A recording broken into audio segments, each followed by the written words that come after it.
Good morning friends in my YouTube channel, and today we are going to discuss about a very important question, and the question is as follows.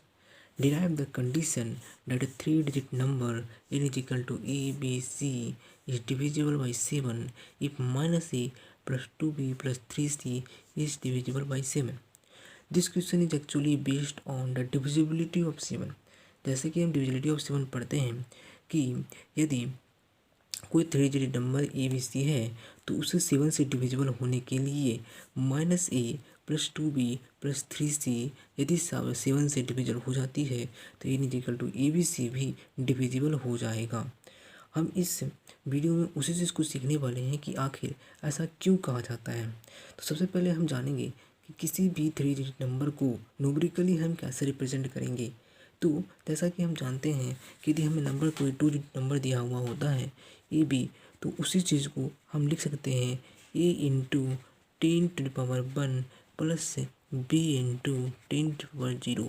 यदि हमारे पास कोई number A B C D दिया होता है तो हम लिख सकते हैं A into 10⁻3 plus B into 10⁻2 plus C into 10⁻1 plus D into 10⁻0। ठीक उसी प्रकार से जहाँ की ए बी, जैसे कि हम नंबर ए बी लिए ए बी, तो ए इंटू 10⁻1 हमने 1 लिया, जहाँ पर 1 क्या रिप्रेजेंट कर रहा है, 1 जो है ए के इस नंबर में क्या पोजीशन है उसे रिप्रेजेंट कर रहा है। ऐसे कि ए का यहाँ पर पोजीशन 10 है तो हमने क्या किया 10 से मल्टीप्लाई किया। यहाँ पर बी का पोजीशन इस नंबर में यूनिट है, इसलिए मैंने 10⁻0 यानी कि 1 से मैंने मल्टीप्लाई किया। ठीक उसी प्रकार इस नंबर में ए बी सी डी में हमने क्या किया, ए का पोजीशन क्या है, ए का पोजीशन 100 से, तो हमने क्या किया 1 10 100 1000 है तो हमने क्या किया ए को 1000 से मल्टीप्लाई किया। उसी प्रकार से बी का पोजीशन 100 है, इसलिए हमने बी से बी को 100 से मल्टीप्लाई किया। सी का पोजीशन यहाँ 10 से, इसलिए हमने 10 से मल्टीप्लाई किया, और डी का पोजीशन यहाँ पर 1 है, इसलिए हमने 1 से यहाँ पर मल्टीप्लाई किया। ठीक उसी प्रकार से हमें number n is equal to A B c दिया हुआ है, तो क्या इस नंबर को हम न्यूमेरिकल प्रीमी इसी तरीके से जैसे हमने बताया, क्या इसी तरीके से ये लिख सकते हैं ए इंटू 10 का whole square plus B into 10⁻1 plus C into 10⁻0, जहाँ पर ए का पोजीशन क्या है 100 थे इस नंबर में, इसलिए हमने 100 से मल्टीप्लाई किया ए को। बी का पोजीशन जो है 10 से, इसलिए हमने बी को 10 से मल्टीप्लाई किया। सी का पोजीशन 1 है, इसलिए यहाँ पर हमने सी को 1 से मल्टीप्लाई किया। ठीक उसी प्रकार से यदि हम इस नंबर को कैलकुलेट करेंगे तो हम N is equal to 100 plus 10b plus C लिख सकते हैं। तो हाँ, बिल्कुल लिख सकते हैं। अब हम क्वेश्चन पे आएंगे। क्वेश्चन में जो कंडीशन दिया हुआ था वहाँ पर लिखा हुआ था कि क्या number n is equal to A B c जो है 7 से तभी डिविजिबल होगा जब minus a plus 2b plus 3c is divisible by 7। हमने कुछ समय के लिए कंसीडर किया कि हाँ, डिविजिबल तभी होगा जब minus a plus 2b plus 3c divisible by 7। तो हम प्रूव क्या करना पड़ेगा, यदि हमने माना कि minus a plus 2b plus 3c अगर 7 से डिविजिबल है तो हमें शो करना होगा कि हाँ, इस कंडीशन में यह नंबर यदि हम लेते हैं तो 100a प्लस 10b प्लस सी भी 7 से डिविजिबल होगी। उसके लिए हमने क्या किया कि सबसे पहले हम minus a plus 2b plus 3c को हमने p कंसिडर किया, कोई नंबर p कंसिडर किया। हमने जिससे लिखा है p is equal to minus a plus 2b plus 3c। हमने क्या उसका क्या हुआ उसके बाद कि 2p जो है उसे हम 2 से दोनों तरफ मल्टीप्लाई कर देते हैं। दोनों तरफ ने मल्टीप्लाई किया, जहाँ पर प्राप्त हुआ 2p is equal to minus 2a plus 4b plus 6c। अब हमने क्या किया कि ये 2p नंबर और ये n को हमने जोड़ दिया। जोड़ने पर क्या प्राप्त हुआ, n plus 2p is equal to 100a plus 10b plus c minus 2a plus 4b plus 6c।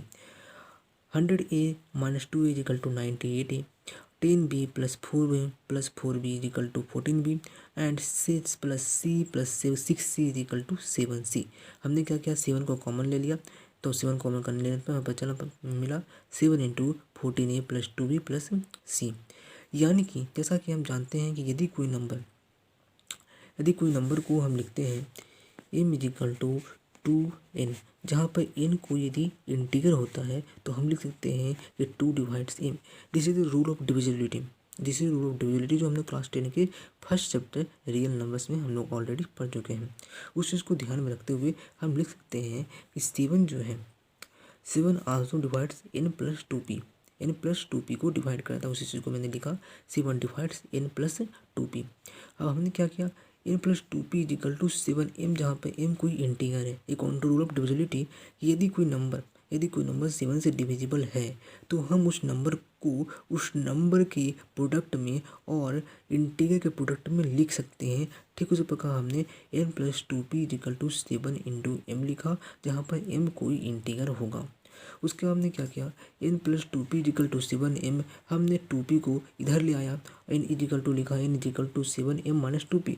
जहाँ के हमें ध्यान रखना है कि हमें n को ही प्रूव करना था कि क्या यदि p जो है 7 से डिविजिबल है तो क्या n भी 7 से डिविजिबल होगी। तो यदि p 7 से डिविजिबल है इसलिए लिखेंगे 7p डिवाइड 7 डिवाइड से p, यानी कि p को हम 7 और उसके एक इंटीगर के प्रोडक्ट में लिख सकते हैं। हमने लिखा कि p इजिकल टू 7m होगा, जहाँ पर m कोई इंटीगर होगा। उसके बाद मैंने p को यहाँ पर वैल्यू को पुट किया, हमें प्राप्त किया हुआ 7n। हमने p इजिकल टू 7n लिया है, जहाँ पर n कोई इंटीगर है। हमने क्या किया, उसके बाद 7 को हम दोनों तरफ से कॉमन ले लिए, हमें प्राप्त हुआ 7 इंटू m-2n। ऐसा कि हमें n is equal to 7 into m-2n में प्राप्त हो गई। इसका मतलब हम कह सकते हैं कि 7 आल्सो डिवाइड्स n। तो हमें रिजल्ट क्या प्राप्त हुआ कि यदि हमने लिया कि p जो है 7 से डिविजिबल है तो n भी 7 से डिविजिबल हो रही है, यानी कि p is equal to -a+2b is divisible by 7, n is equal to 100, a+10p+c will also divisible by 7। तो फ्रेंड्स, देर किस बात की, यदि आप भी ऐसे कुछ मज़ेदार क्वेश्चंस की सॉल्यूशन जानना चाहते हैं तो आप मेरे इस यूट्यूब चैनल को सब्सक्राइब और लाइक करें और ज़्यादा से ज़्यादा लोगों के बीच में शेयर करें, क्योंकि मैं इस यूट्यूब चैनल में लगातार कुछ ऐसे मज़ेदार क्वेश्चंस को ही लाते रहता हूं जिससे आपको कुछ नए सीखने को मिलेगी। मैंने अपने डिस्क्रिप्शन बॉक्स में कुछ क्वेश्चंस को नोट डाउन किया है, आप उस क्वेश्चन को देखें, समझें, और यदि आपसे वह क्वेश्चन सॉल्व हो जाती है तो उस क्वेश्चन को आप मुझे कमेंट सेक्शन में बताएं कि कैसे आपने सॉल्व किया।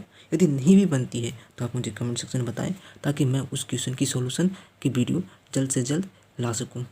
Thank you very much for watching my video. यदि आपने इस वीडियो को अच्छा लगा तो आप इस वीडियो को लाइक करें, और यदि आप ऐसे ही कुछ क्वेश्चंस के बारे में जानना चाहते हैं तो मेरे यूट्यूब चैनल को सब्सक्राइब करें। Thank you very much for watching my video.